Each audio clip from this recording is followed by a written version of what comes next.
Morowali adalah kabupaten yang berada di Provinsi Sulawesi Tengah, Indonesia. Ibu kota kabupaten ini terletak di Kecamatan Bungku Tengah. Kabupaten ini mempunyai luas 5.472 km persegi dan berpenduduk 170.415 jiwa per tanggal 30 Juni 2022 berdasarkan data Kementerian Dalam Negeri.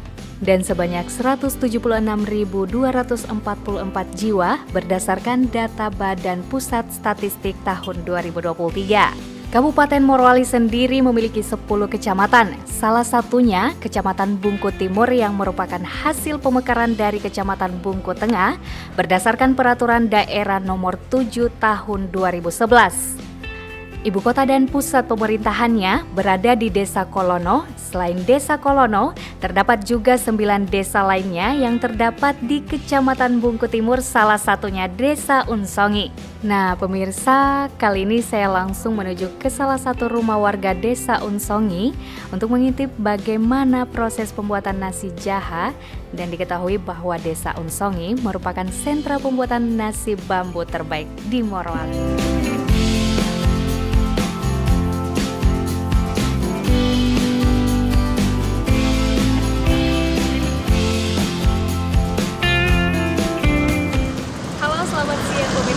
Morowali. Saya Tia Lestari saat ini tengah berada di Desa Unsongi, tepatnya di Kecamatan Bungku Timur, dan saat ini saya akan mengajak pemirsa untuk mengenal bagaimana cara atau proses pembuatan dari nasi jaha ataupun nasi bambu itu.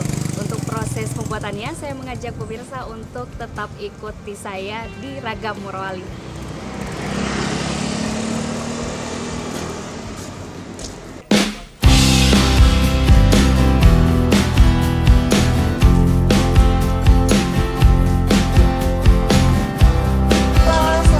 Nah, ini dia Ibu Ratna. Dia yang akan menemani saya untuk tahu bagaimana proses pembuatan nasi jaha dari awal hingga akhir. Yuk, terus ikuti saya di Ragam Morowali.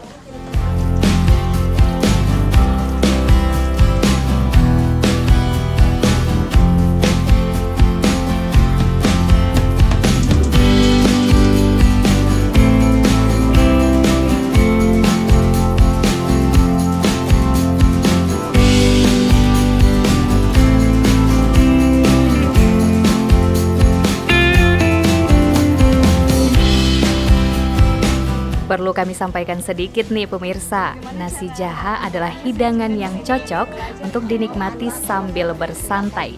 Karena nasi jaha dapat dihidangkan sebagai panganan atau kue pelengkap saat minum teh atau kopi. Nyam, pasti nikmat sekali nih. Jadi dari penjelasan Ibu Ratna, bahwa bahan utama dari nasi jaha adalah beras ketan yang juga bisa dicampur dengan beras biasa. Kemudian untuk airnya memakai air biasa atau jika ingin lebih nikmat bisa dengan perasan santan kelapa. Sementara itu untuk bumbu pelengkap biasanya menggunakan bawang merah. Dan adapun sebelum dimasak, beras ketan direndam terlebih dahulu dengan air selama 1 malam agar menjadi lebih lunak dan tentunya lebih cepat matang. Nasi bambu terbuat dari beras ketan dicampur, terus diisi pakai takaran pakai takaran air 1 mok, 1 takaran beras. Berarti tidak hanya, maksudnya tidak semuanya harus air, Ibu? Iya, tidak harus beras. Kalau berasnya 1 takar, santannya juga begitu. Oh begitu. Iya. Ini nasi bambu ini maksudnya harus air atau santan? Bisa santan. Air atau bisa air, santan? Bisa santan. Oh, tapi kalau enggak mau yang makan yang baminya air saja enggak apa. Oh, berarti tidak enak. Dari proses pembuatan nasi bambu ini harus menggunakan beras ketan ya. Ketan.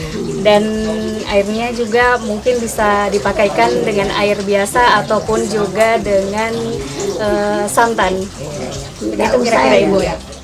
Nasi jaha dimasak menggunakan wadah dari bambu yang sebelumnya diisi dengan lapisan dari gulungan daun pisang.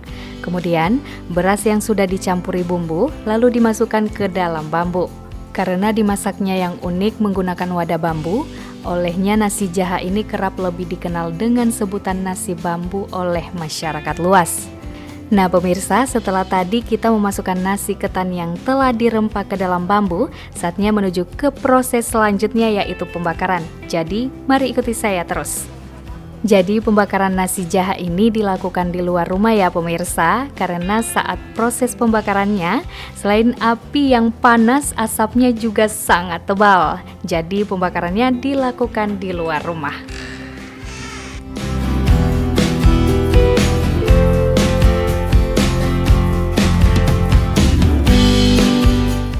Beginilah proses tahap akhir pembuatan nasi jaha atau yang umumnya dikenal nasi bambu, di mana bambunya diletakkan berjejer melintang dengan posisi ujung lubang bambu lebih tinggi agar santan di dalam bumbu tidak tumpah nih pemirsa. Adapun saat proses pembakaran itu memerlukan waktu sekitar 1 jam dengan kondisi bara api yang baik agar nasi jahanya matang dengan sempurna. Aduh, saat sedang asyik berbincang-bincang, tiba-tiba Ibu Ratna dikepung asap saat membakar nasi jahanya.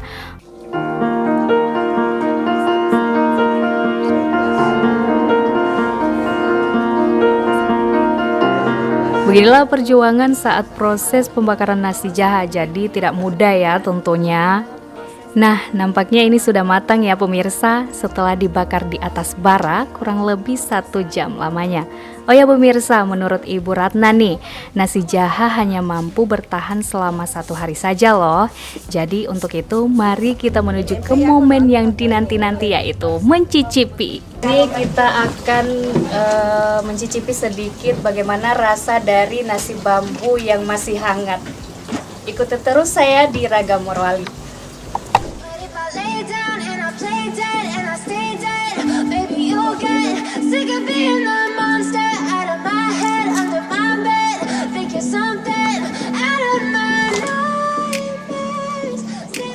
Jadi untuk menikmatinya, pertama-tama kita harus membelah bambunya menggunakan parang.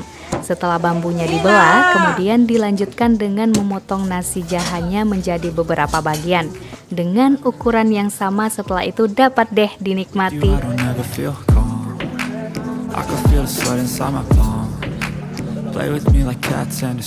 Oh iya, saat mau menikmati kulit pisangnya jangan lupa dikupas ya. Hehehe.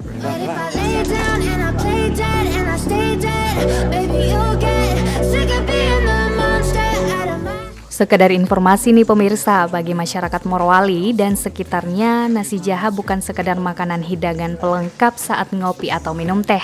Makanan ini juga menjadi bagian dari tradisi mereka dalam menggelar acara besar seperti pernikahan hingga syukuran. Salah satunya kuliner nasi jaha tidak terpisahkan dari tradisi budaya Mobintingi. Tradisi yang dilakukan oleh masyarakat suku Tobungku di Kabupaten Morowali yang saat ini masih terus dilestarikan. Dalam tradisi budaya Mobintingi, masyarakat berkumpul bersama-sama atau gotong royong, termaksud juga saat membuat nasi jaha untuk hidangan di rumah acara. Setelah nasi jaha dibakar, maka masyarakat tinggal menyantapnya bersama-sama dan ditemani dengan makanan tradisional lainnya.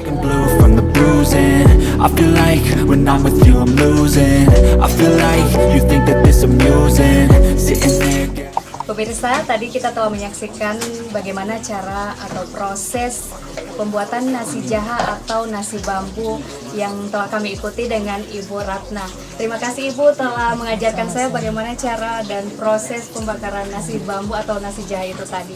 Ya pemirsa, untuk itu terus ikuti saya di Ragam Morowali. When I'm with you I feel so useless, I feel diluted, my heart's been wounded. Bambu ini juga sering ditemui pada acara-acara masyarakat Tobungku dalam tradisi Mobintingi.